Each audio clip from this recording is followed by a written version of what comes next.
सोच तथा आपदवर्ती निरूपण। याज्ञवल्क्य जी ने कहा, हे यतियों, अब मैं मृत्यु के पश्चात होने वाली मरणासोच का वर्णन करता हूँ, उसका श्रवण करें। 2 वर्ष से कम आयु के बालक के मृत्यु होने पर उसको मिट्टी में गाड़ देना चाहिए, उसके लिए जलांजलि न दे। 2 वर्ष से अधिक आयु के बालक की मृत्यु होने पर उसे सभी बंधुगण मिलकर शमशान भूमि में ले जाकर लौकिक अग्नि से यम सूत्र का पाठ करते हुए चिता में जला दें। यज्ञोपति होने के अनंतर मृत्यु होने पर सभी क्रियाएं अग्नि के समान करें। मरणातिथि के 7वें दिन तथा 10वें दिन से पहले अपने कुल और गोत्र में आने वाले परिजन अपने सौसु चद घमन मंत्र से दक्षिण दिशा की ओर अभिमुख होकर यथासंभव घर के बाहर जलाशय पर जाकर जलांजलि दें।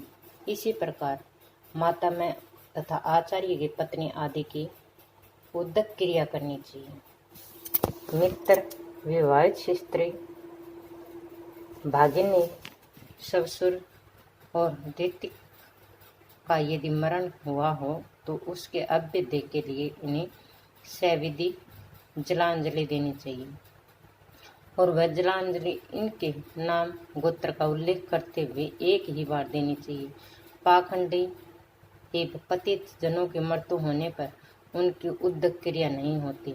ब्रह्मचारी, वारक्ते एवं स्वेच्छाचारिणी स्त्री के लिए उद्दक क्रिया का निषेध है।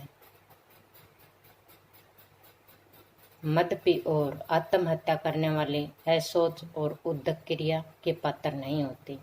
व्यक्ति के निधन पर रोना निषिद्ध है, क्योंकि जीवों की स्थिति अनित्य होती है।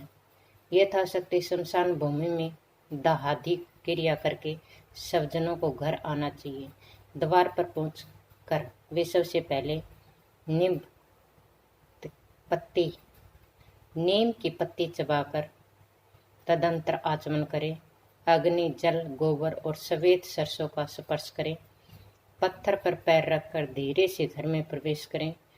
प्रेत का स्पर्श करने पर भी मनुष्य के घर में प्रविष्ट होने के पूर्व उक्त विहित कर्म कर लेना चाहिए। सहपिंड में आने वाला जो लोग पुण्य प्राप्त करने मात्र की दृष्टि से प्रेत का अनुगमन अर्थात उसकी दाह क्रिया आदि में सम्मिलित होते हैं, वे यदि तत्काल अपनी शुद्धि चाहते हैं तो दाह क्रिया संपन्न कराने के अनंतर उन्हें स्नान और प्राणायाम कर लेना चाहिए। उस दिन खरीदे हुए पदार्थों का भोजन करके सभी परिजनों को अलग अलग भूमि पर सोना चाहिए। पिंड यज्ञ के पश्चात मृत व्यक्ति के उद्देश्य से विहित पिंडदान की प्रक्रिया के अनुसार अब सव्य आदि के रूप में 3 दिन तक पिंड रूप अन्न पृथ्वी पर मौन धारण करते हुए दें। श्राद्ध के लिए अधिकृत व्यक्ति खुले हुए आकाश के नीचे एक सिक्के आदि के मिट्टी के पात्र में जल और दूसरे मिट्टी के पात्र में दूध उस प्रेतात्मा को समर्पित करें। श्राद्धकर्ता को अशुचि होने पर भी श्रोत्र अग्नि एवं स्मार्त अग्नि में किए जाने वाले नित्य कर्म अग्निहोत्र, ध्वंस, पूर्णमास, स्मार्त अग्नि में विहित साय और प्रातः होम का अनुष्ठान श्रुति की आज्ञा के अनुसार करना चाहिए।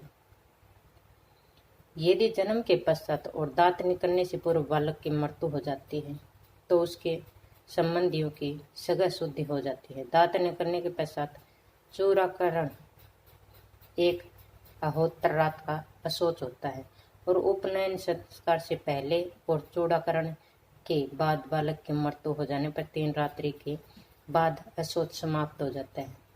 उपनयन संस्कार के पश्चात मृत्यु होने पर 10 रात्रियों का अशौच होता है।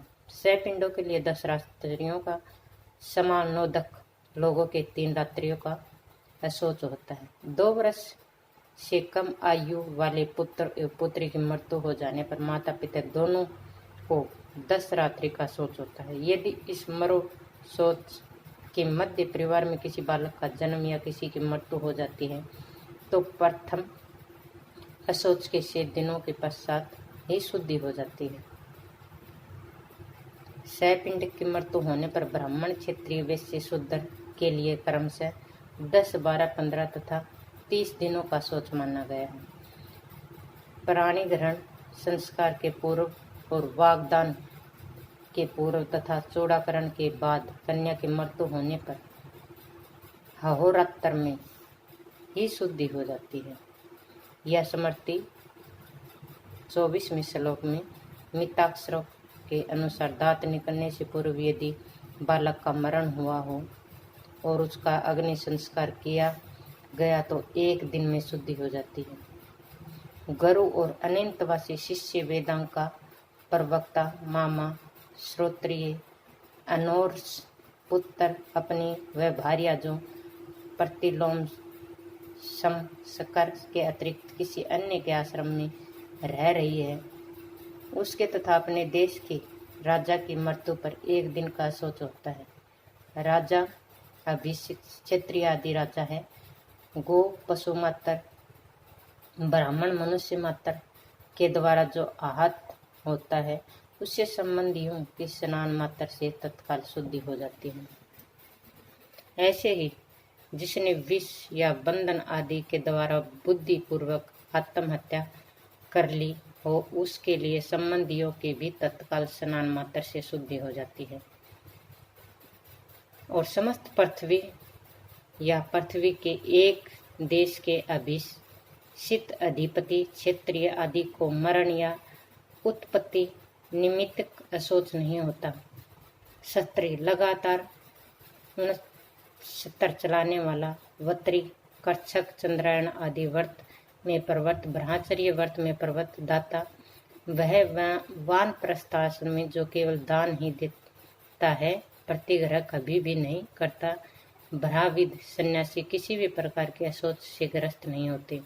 दान किसी को देने के लिए पूर्व में संकलित द्रव्य, विवाह से निर्मित एकत्रित सामग्री, ये आदि विशेष कृत्यों के लिए एकत्रित सामग्री, संग्राम युद्ध काल में देश के अति भयंकर या राज्य भय के उत्पन्न विलप की दशा में अति कष्टकर आपत्ति में किसी भी प्रकार का अशोच की निवृत्ति तत्काल हो जाती है, अर्थात अशोच नहीं करना चाहिए।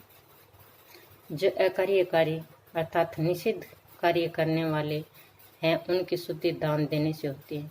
ग्रीष्म ऋतु में आदि के प्रभाव में जो नदी अत्यल्प जलवाली हो जाती है उसके किनारे आदि अपवित्र वस्तुओं से अपहत हो जाते हैं। वह नदी जल के वेग पूर्ण उस प्रभाव से शुद्ध हो जाती है जो प्रभाव नदी को जल में बना दे और उसके किनारे काट देने में समर्थ हो।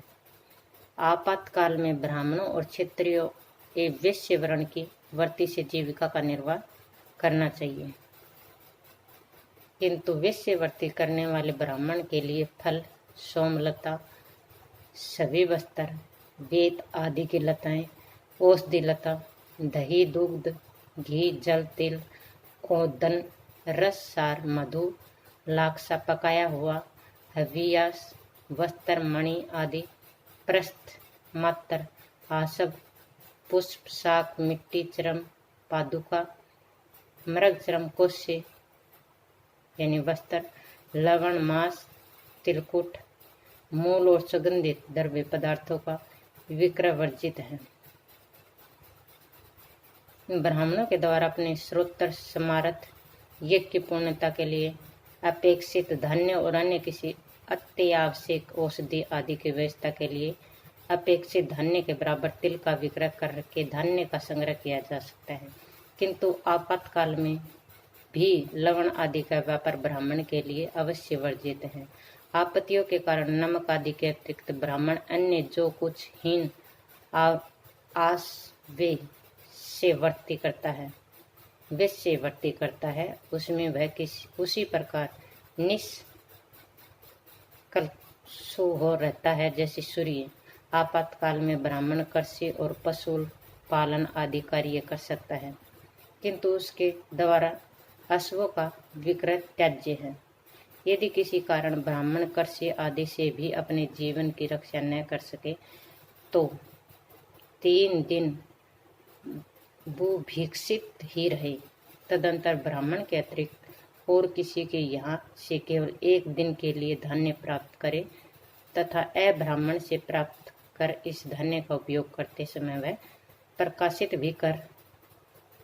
भी करे। मैंने अब्राह्मण से धान्य लेकर आज जीवन निर्वाह किया है। ऐसी वर्ती संकर से ग्रस्त ब्राह्मण के व्रत, कुल, रीति, शास्त्राध्याय, वेदाध्याय और तप आदि की विशेषताओं का जानकर राजा का यह कर्तव्य होता है कि उस ब्राह्मण के लिए धर्मानुकूल जीवन यापन की व्यवस्था करें।